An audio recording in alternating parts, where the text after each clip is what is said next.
You're now live. Hi, everybody, and we're live. I'll just do my typical wasting a little bit of time until everybody pops on. Hello! Just give it a few more seconds. Hi, everybody, and welcome to Geek Speaks Greek. I am your geek. I'm speaking English, but we're going to be talking about Greek mythology.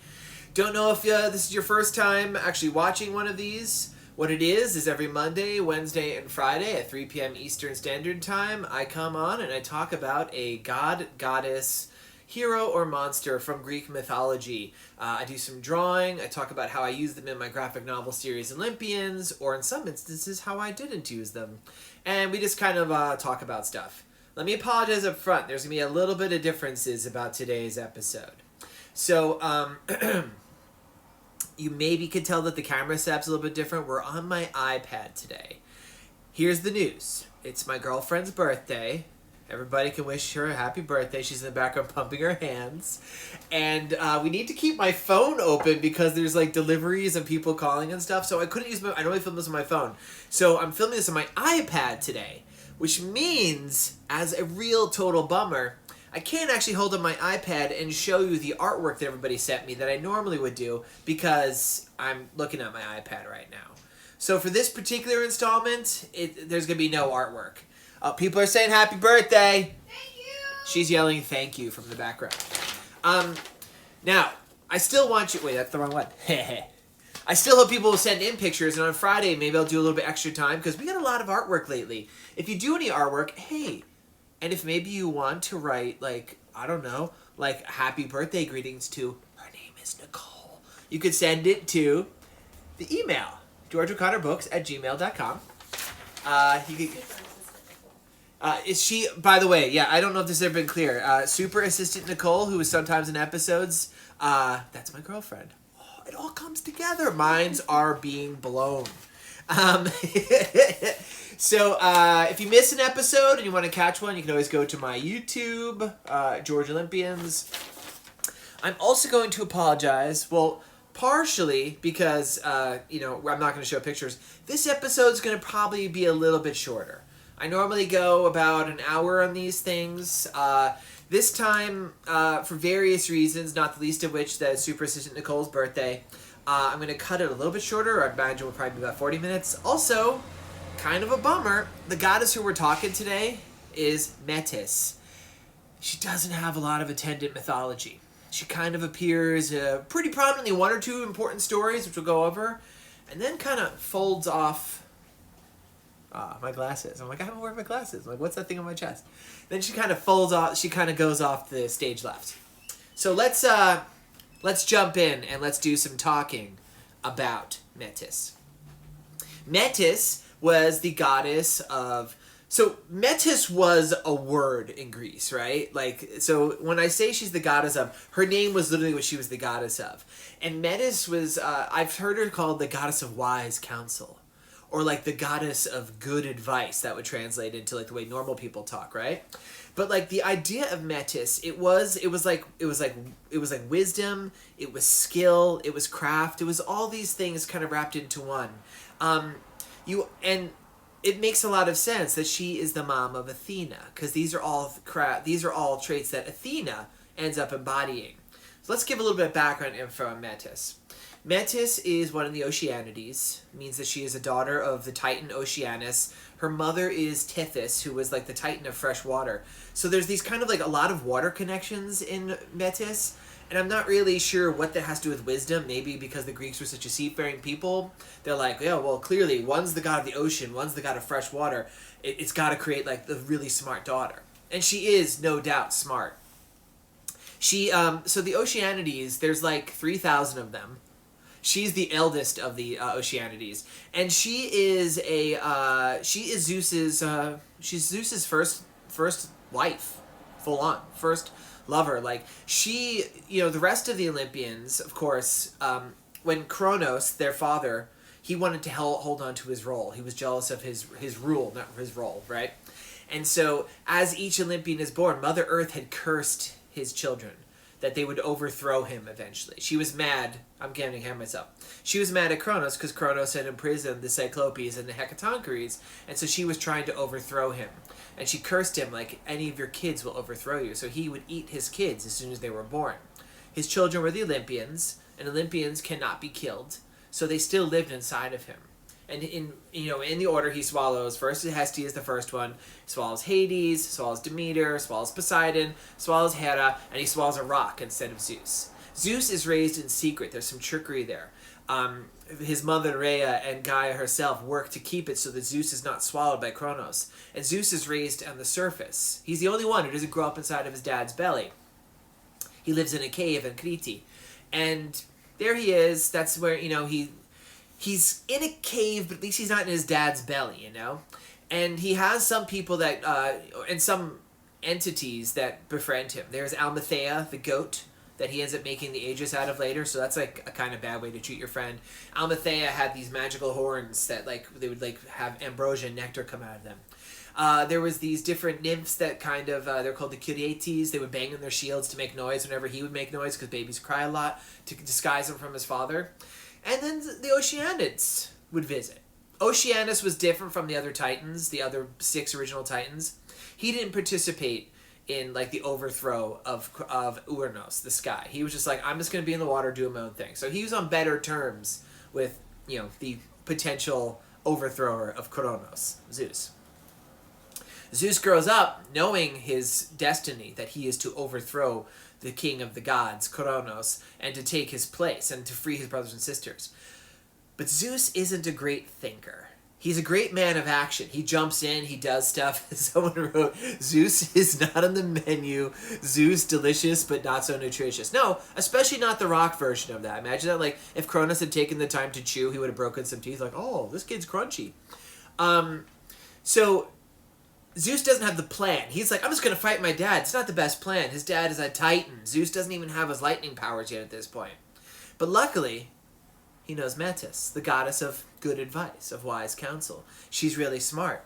And it's Metis, who in Hesiod, and if you listen to this, I always talk about Hesiod before all else. Hesiod's the one she's the one that comes up with the idea for Zeus to approach his dad in disguise and to give him some sort of potion that makes him vomit. Pukes. A lot of love for the word puke. Depending on the version of the story, there's different things that he is fed. There's sometimes it's just this weird mustard concoction, which is pretty gross. I get it. Apparently in Rick Riordan, it's like wine, which doesn't make sense because wine wasn't invented yet. That's Dionysus's job. I guess there was time warps. Who knows? The version I told in my story, the one that makes the most sense to me, because Gaia, Mother Earth, is also in this. There's a plant Mother Gaia grows, a special plant that makes Kronos vomit, and that's what they use. And Zeus hides this on his person, and he confronts his dad in disguise, but his dad, Kronos, is all-powerful. And he sees through the disguise instantly. He's like, I know who you are. And he grabs Zeus up, and he swallows him down, and Zeus finally joins his brothers and sisters. But as soon as he's down there, he takes his potion out, or this plant in my instance, throws it, hits his dad's innards, and his father vomits everybody up. And that's how the Olympians are freed. And it's all due to Metis, this goddess of wise counsel. And they're freed, and then that begins the Titanomachy, the battle of the Olympians against the Titans. And that way, that battle goes on for years. For years and years and years, they try to overthrow them. And some of the Titans and some of the Titans' allies do actually fight on the side of the Olympians. And we know Metis is one of them. We don't hear a lot about her role in the battle. In my book, Zeus, I actually make her get an early captive because it gave a good incentive for some of the behaviors later that she basically, after she helps free the Olympians, she doesn't get away in time. Because there's a myth that I thought was really interesting about her. And this ties in to a little bit later. So she has the big role in the freeing of the gods. And then her other big story, the gods are all freed. They eventually win against the Titans. And then Zeus takes her as his first bride. Hera's there, but she's not the one he marries first. She was she was there first. She was there. And so Zeus and Metis are married, but Zeus, of course, is the worst husband ever, and he has a wandering eye. And he kind of looks at her and he's like, I don't know, she seems like she's a real step up. And so he gets this idea, he's like kind of looking at Metis, and then, well, after they defeated the Titans, who were, if you remember, he was being helped by Mother Earth. Mother Earth was mad at the Titans because the Titans actually imprisoned the Cyclopes and the Hecatoncheires, right? She loves all of her children. She's Mother Earth. She creates all this life. And she wants them all to be free. And Zeus frees the Cyclopes and the Hecatoncheires, right? Sweet. He does not free the Titans. Which, looking at Zeus's point of view, you kind of get it. It's like, he just okay, literally, that guy, ate my brothers and sisters. He tried to eat me. We fought against him for years. He was the despotic king of the universe. I'm not going to let him loose. That just seems like it's trouble. But Mother Earth's like, that's a big mistake. So Mother Earth does a repeat of the same curse she put on Kronos. And she's like, all right, Zeus, any children you have with Metis, your queen, they're going to overthrow you. And Zeus, he's smarter than Kronos, right? He's not as smart as Metis, but he is crafty. He's like, okay. Now he knows that she's super duper. He knows Metis is smart. He knows that what he owes her. He knows he would never have been able to free his brothers and sisters the way he did without her. So he kind of wants her to still be around, but he also knows he can't have kids with her. And there's other ways he could have gotten around this, but what Zeus does, because he is crafty, and because Metis, though wise, is not sneaky. I guess she's a little sneaky. She came up with the puke idea, but Metis doesn't seem to be able to change shape as easily as the Olympians can. If you read the myths, and that's why I actually made her in my book get captured. The other Olympians immediately just transform into birds and fly away.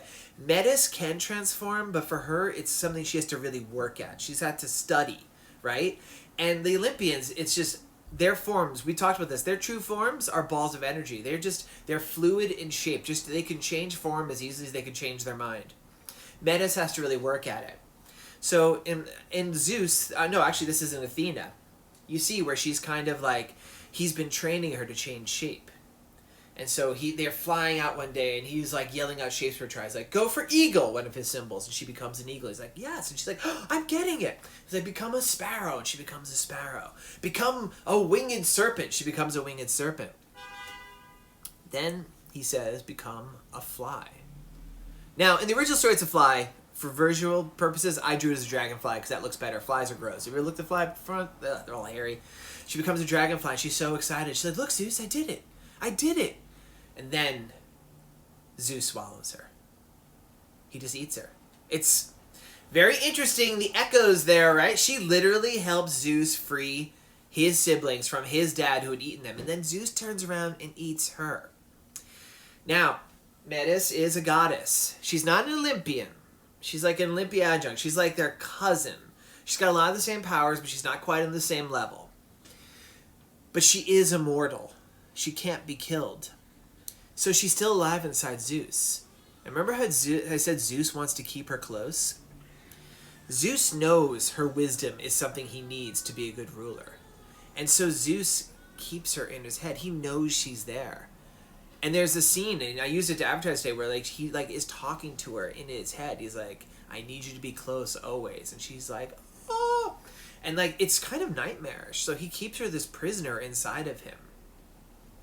But the joke's on Zeus, kind of. Zeus was trying to prevent her having a kid because that kid would overthrow him.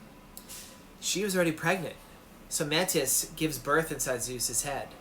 And despite Zeus's intentions to keep her there as a kind of prisoner, to listen to her for good counsel, he forgets she's there because he's Zeus and he's terrible. We're going to come back to this idea later. So he, unbeknownst to Zeus, so many words, unbeknownst to Zeus, he has two goddesses living in his head now. He has Metis and her daughter, Athena. And Metis, who is this goddess of, like I said, the word Metis meant wise counsel and skill and crafts and all these things. She's teaching all of this to her daughter, Athena. And Athena surpasses her mother and all other gods in wisdom and in crafts and in skills. And she grows up inside of her dad's brain. There's a line I have in Zeus about how she literally has come of age fighting the nightmares that haunt her father's sleep. She knows Zeus better than Zeus knows himself.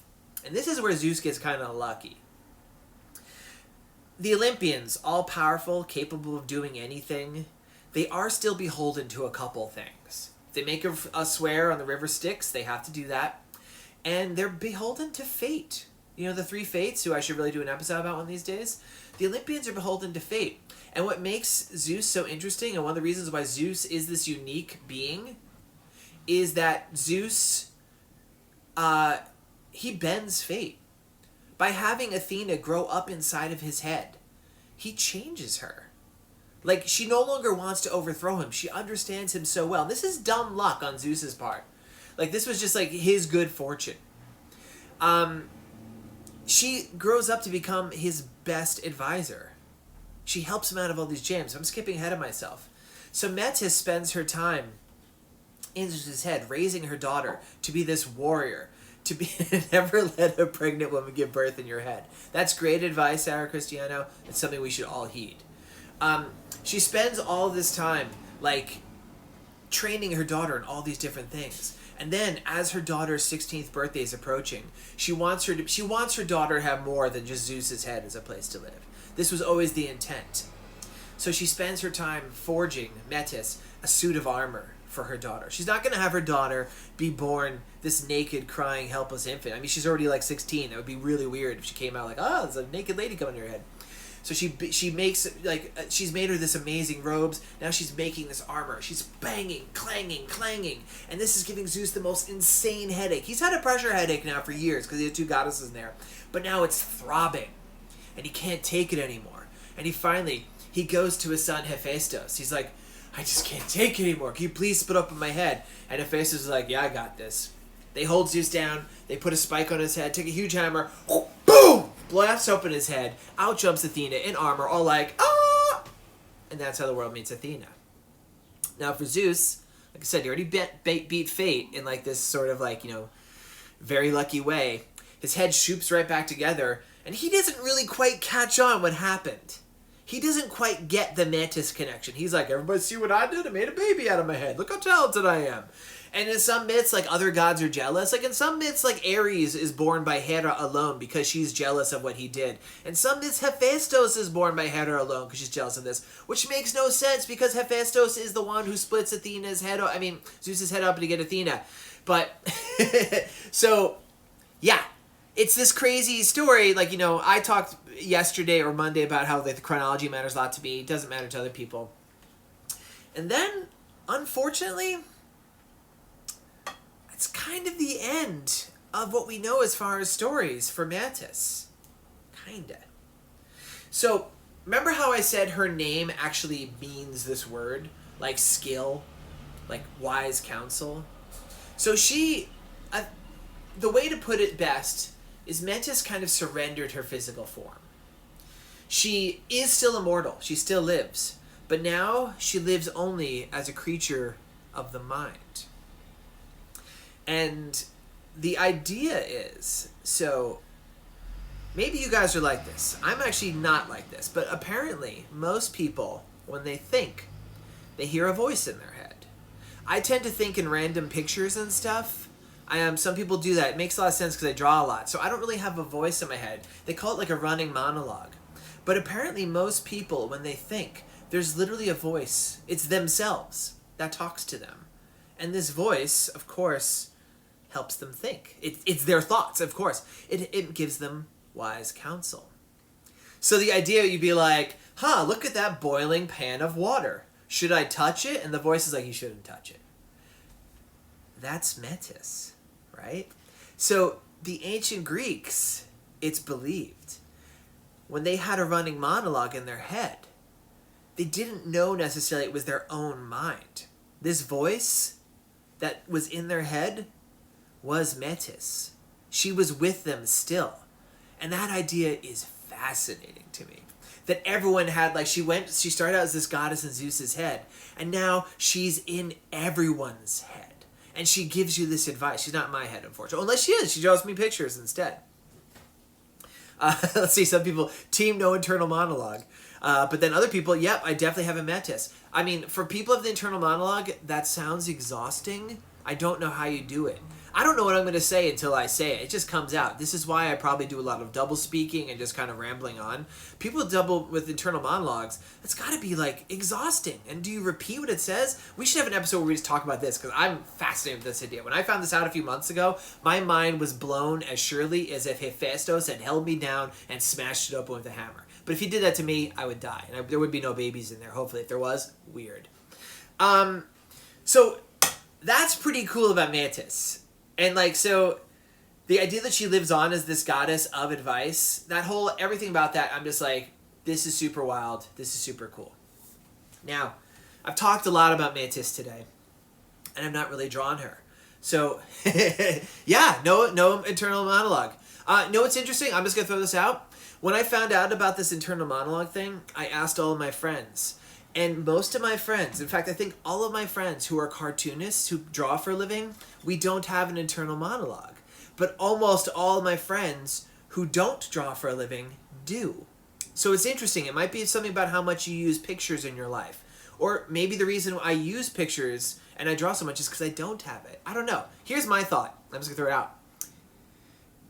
The internal monologue's got to come later because babies can think and they don't have language. So it's got to be something that has adapted in your life as it goes on, right? Because unless babies don't think. I don't have any children. Maybe babies just like, maybe that's why they drool so much. They're like, duh. I don't know. So Metis. Let's talk a little bit about my design of her. Metis has a pretty simple design. And I got to admit, I probably should have given her a face that was a little bit more distinctive. Because a lot of times people are like, they'll see like, who do you think this character is? And it's like, maybe Medusa before she became... Medusa, and they're like, it's Metis. I'm like, it does look like her. There's a few traits of Medusa, Metis has to distinguish her. As an Oceanid, she has eyes that are color of the sea. We've heard this before. I kind of gave her a little, she's very pretty, but in honestly a somewhat plain version. I knew that she was going to be Zeus's first wife, and I knew that Zeus was going to be tempted. That's a terrible drawing. Well, that's okay. We make mistakes here. And I gave her kind of like long, straight, blonde hair. Very nice hair. And one of the tips, besides her eyes, to her being a goddess of the ocean, is her tiara. And it's kind of this... Oops, I screwed it up. It's got like this kind of stylized wave motif. And then she, of course, has robes that are like ocean-colored and stuff. That's one of the worst drawings I've ever done here, but it's okay. I talk about this all the time. It's important to screw up and be okay with your drawings. Now, someone asked today, how did Metis get her crown? That's an excellent question. I'm going to assume someone made it for her. I don't know who. I mean, I could probably make up who made it for her. Now, I want to tell you guys the secret history of Metis. So... I'm actually big on Team Metis. The whole idea that she is this creature that lives in our thoughts, that she's still there, is fascinating to me, and I like it. I also really thought the idea that she is Zeus's first wife, that Zeus kind of, like there was this kind of rivalry almost. And I don't view it as a rivalry really on the point of view of Hera and Metis. I feel like the rivalry was more Zeus himself doing this. But I did like the fact that there was like these two early figures vying for Zeus's attention. So when I designed Metis, I'm going to try to draw some characters and not my own. And so you saw how bad my Metis was. This is probably going to be pretty terrible. So basically, she looks like a cat. Metis is Betty from Archie Comics. And then Hera, they have those weird little triangle noses, which I'm not getting, was Veronica.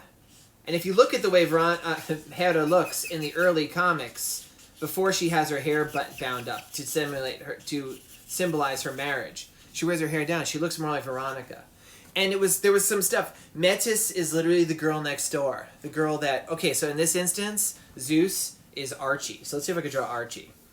He's got that weird hashtag on the side of his head. He's got thick eyebrows. I mean, this is Archie, not Zeus. I've never understood why they like Archie, because I think Archie looks like a doofus. Is that a correct term? So in this instance, I'll hold it up because that worst. Archie Comics, hire me. So I made basically Zeus was Archie, right? He's the one that like the guy I'm like, really him? That they're both going for. Like these two amazingly smart, talented, beautiful women are both like really trying hard to get the attention of old hashtag head. And Metis was literally the girl next door, which was Betty's role in those comics, right? She was like, I think she literally is Archie's neighbor, and she's like the more like, you know, typical girl. And then Veronica Lodge, she was like the super rich girl who had like Mr. Lodge was her dad, and he was a, you know, creep. I think she's the richest girl in Riverdale, and she's much more hoity-toity. But I was always much more into Veronica. I don't know, I guess that's like dark hair or something. So the whole idea, like, I very purposely wrote and designed these characters. That's the reason why my Metis is blonde. And that's one of the reasons why my Hera has dark hair. It's the main reason, really. Because they were Betty and Veronica in my mind. So that's kind of, Team Betty all the way. Archie is a total doofus. Yeah, I mean, come on. What's going on there? And I guess in this instance, if I were to really take this, I feel like, man, like, here's the other thing. I was always Team Reggie. I always liked Reggie Mantle, right? So, like, let's do Reggie here. I guess Reggie, he's like... Oh, these are awful drawings. I feel like Reggie, he's like maybe Hades or something. Like, I feel like he would be a better match for, at least for Hera. Like, Reggie. And then Jughead is like... Who is Jughead? Jughead's Kronos, right? Because he eats so much food. Oh, I'm Jughead. What's wrong with Jughead? So there's my Archie Comics pictures. Best Jughead ever drawn, I think, yeah. So that's kind of like my behind the scenes. Did I catch up? I think I captured everything in just about minutes. Like I said, this episode's gonna be a bit shorter today. This is the time when I like to throw it open for Q&A. I don't know if I've gotten any questions already. I was too busy drawing the world's worst Archie Comics. Like, she looks like a cat, full on. But if you look at those old Archie comics, they don't draw her nostrils. She has this weird triangle. When I was a kid, I was like, why do they have these weird triangle noses? It looks like they have skulls or something. So let's see. So people are enjoying this. Did I eat Metis for breakfast? No. For breakfast today, I had some empanadas. They were delicious. It was so good. Actually, by breakfast, I had them like an hour, not even like a half hour ago. So I'm bad at being alive today. Dude, your mind was blown when I mentioned Heracles and Perseus were related by brothers, and Perseus is the great-grandfather of Heracles. Yeah, these family trees get really, they really get very confusing. Metis and Echo have little parties up there when I'm trying to go to sleep. So that is super fascinating. Yours is the first depiction of Hera I've seen to not be a redhead. Now that's interesting. And I will just counter this by saying... redheads are pretty rare, right? Like, in real life. I try not to go redhead unless somebody specifically mentioned. Like, Menelaus from the Trojan War. I gave him red hair because he specifically mentioned that. I figure it's noteworthy enough that it would be mentioned. So I don't really think... Yeah, I don't really think any of my Olympians have red hair unless you count maybe Demeter. Her golden hair is kind of reddish. Because I feel like that's a trait that would be noteworthy enough that they would actually mention it. What is Metis' sacred animal? I don't know that she has one.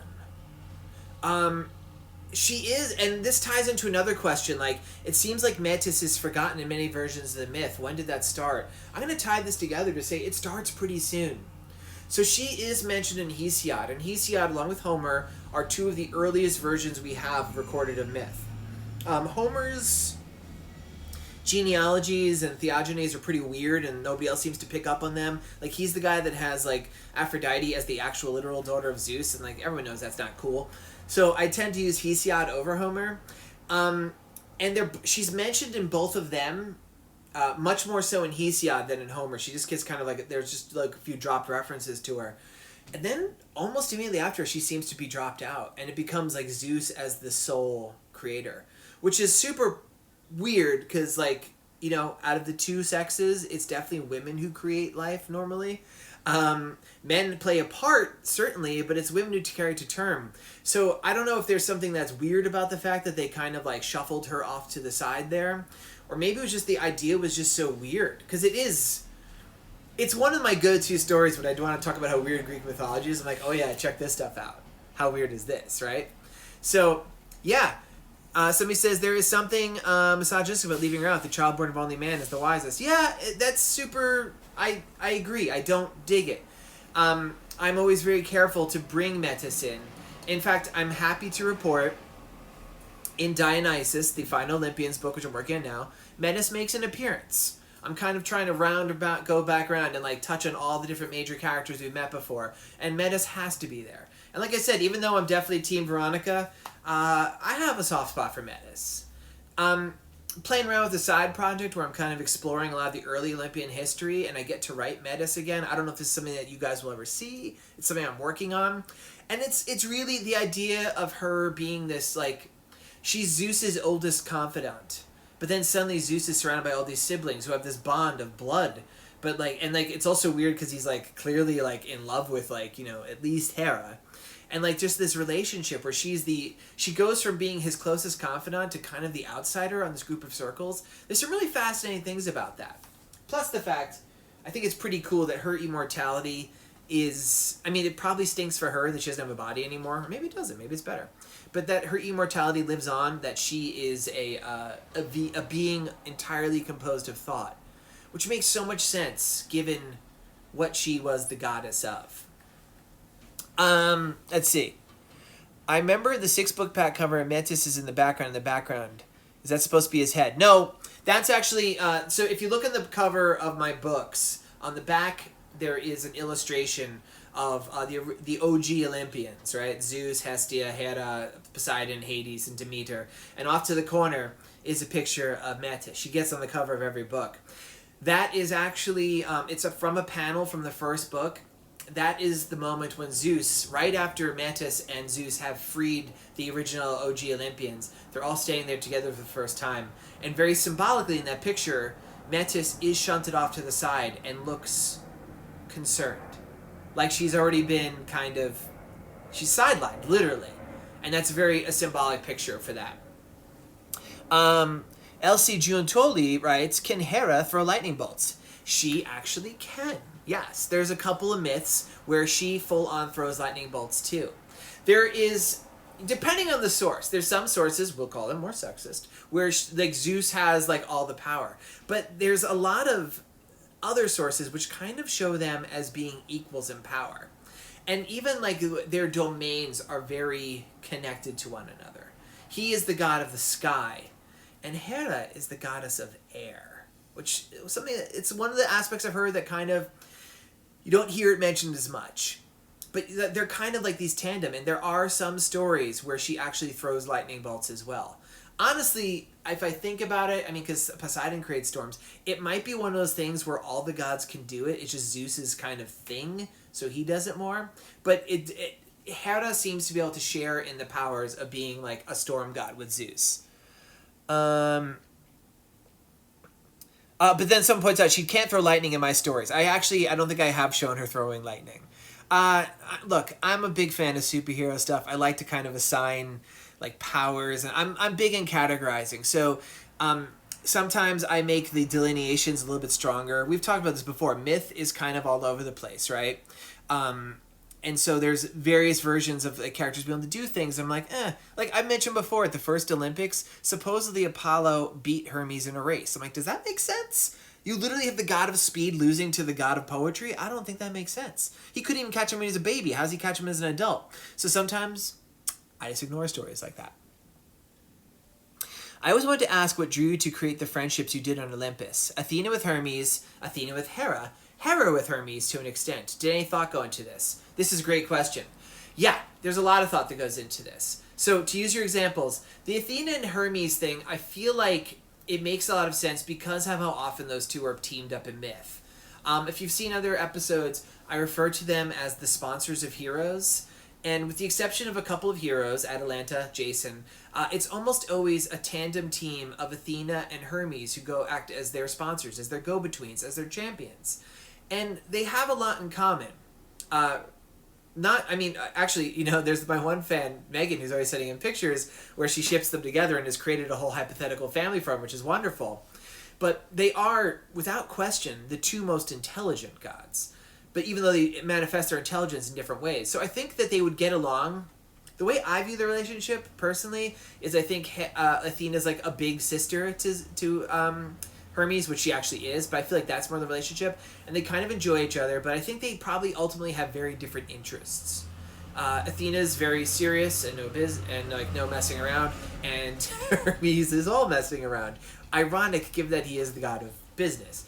The Athena with Hera thing wasn't something I originally picked up on, but became pretty obvious as I worked, and you could definitely see it starting to happen in the Iliad, where they actually, because of what after the judgment of Paris, which is like a whole thing I won't get into, but basically, there was a competition between Aphrodite, Hera, and Athena, and Aphrodite won. And Aphrodite takes the Trojan side of things, and Athena and Hera take the Greek side of things. And you see in some of the parts of that epic poem where it's focusing on the gods, Athena and Hera are working together. And it just started becoming, as I wrote these characters more, and there's other myths where they've worked together, like this story where they overthrow Zeus with Poseidon. They do work together. And I think it comes down to, again, this is probably not like the Hermes thing. Hera's pretty smart. She's not maybe as smart as the other two, but she might be number 3. So they have like the intelligence in common, and I think they have like common interests and goals in some ways. They're both the quote unquote grown-ups, and Zeus is not. And so for me, it makes a lot of sense that they would have become friends this way. And like I see this burgeoning friendship. And again, the Hera and Hermes thing is something that I caught a few references in myth to. That there are certainly instances where Hera uses her own private messenger, Iris. But she also will rely on Hermes for a lot of things. But Hermes is definitely Zeus's son. So I like the idea that Hera finds Hermes to be probably the least objectionable of all of Zeus's children by other women. Because Hermes is super smart and charming, and he knows when to be glib, and he plays it kind of simple and jokey. And he's never someone who's ever going to challenge Hera. Every other goddess, every other god who's on a different level, on some level, they probably have challenged her in some way, just by their existence. But Hermes, he's like, closest he ever comes to challenging her is he's just a big supporter of his dad.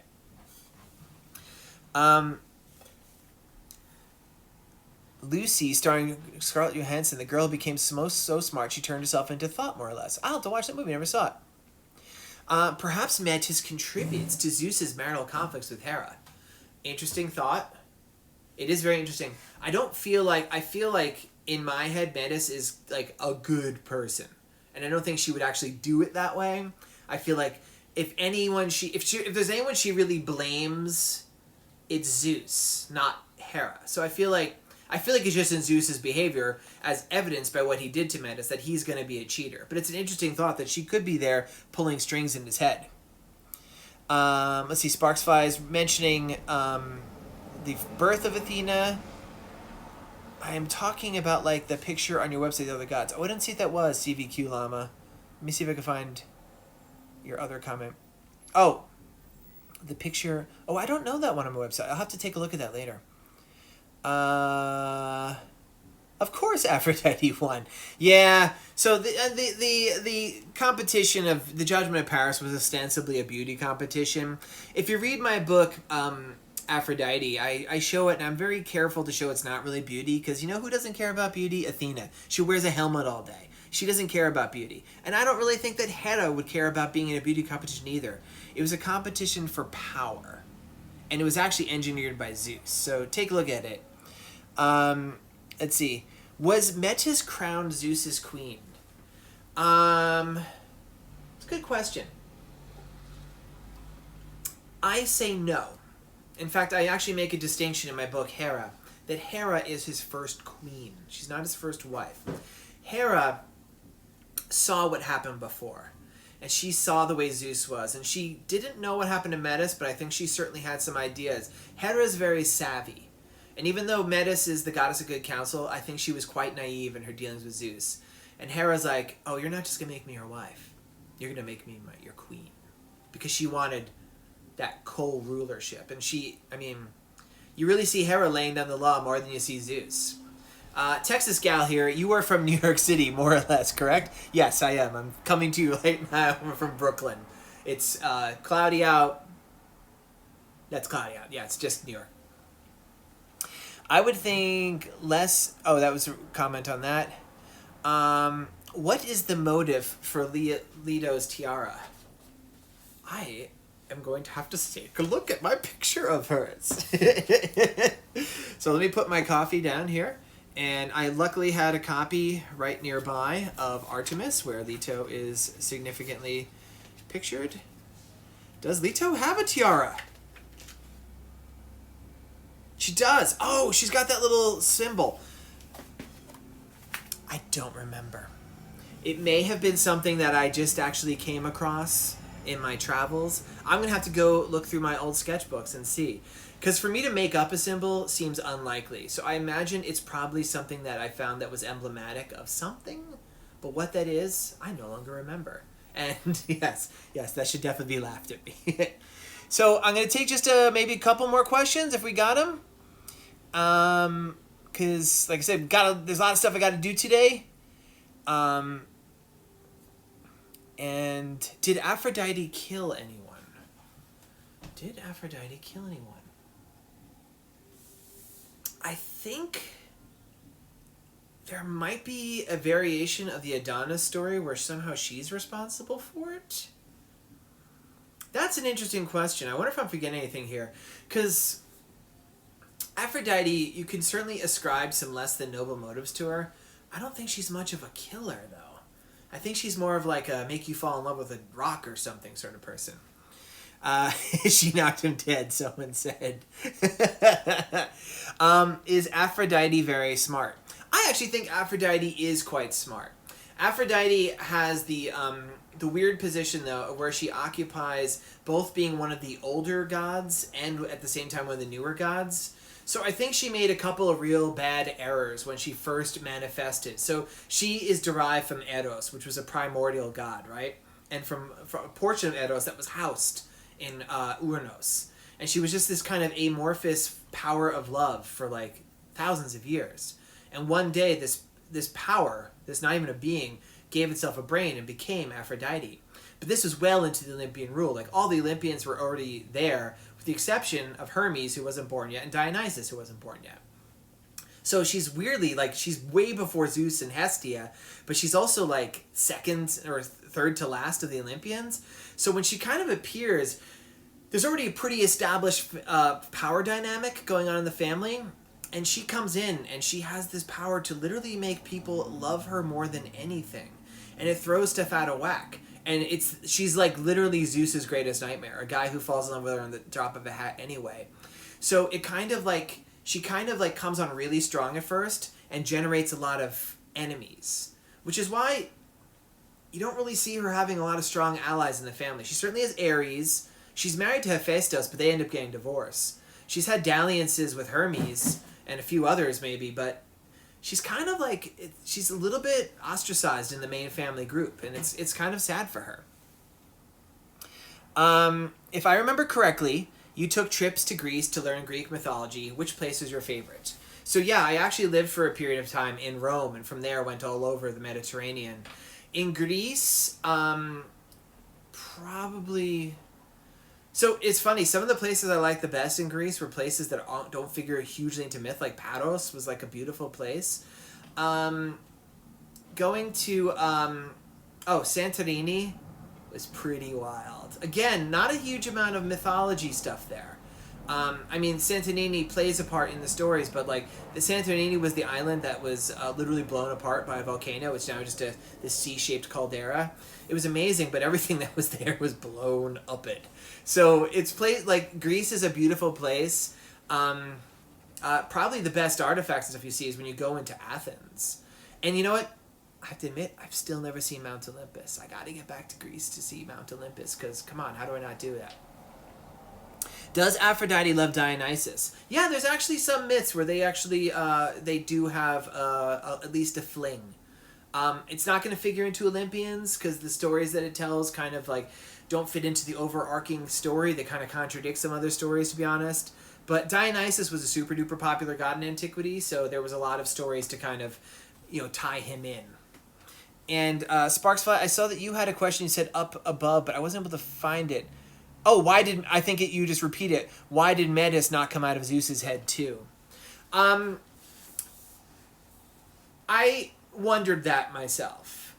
And the reason I came up with, which I state in Zeus, was that in creating the armor, she had to create... The armor was something physical. Her daughter was born, so that was something different.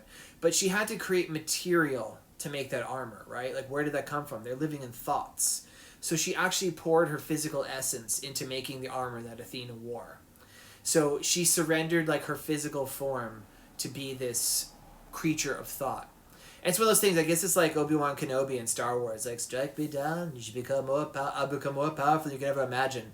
So she's super powerful now where she gets to go around the world influencing people's thoughts. And she lives as this creature of mental beings. And she doesn't have a physical body anymore. So I think that's why. She became Metis physical. That's such an awful pun. I love it. So actually, guys, I think I need to wrap this one up. So I want to say thank you, everybody, for tuning in. I'm glad we got to give Metis some due. Like I said, she doesn't really appear outside those earliest myths, and that's really sad.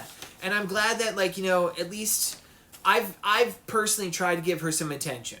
And I'm glad that you all have been so interested in her as well. So I hope, even though this was a little bit shorter than usual, that you all will send me your drawings. Email georgeoconnorbooks@gmail.com.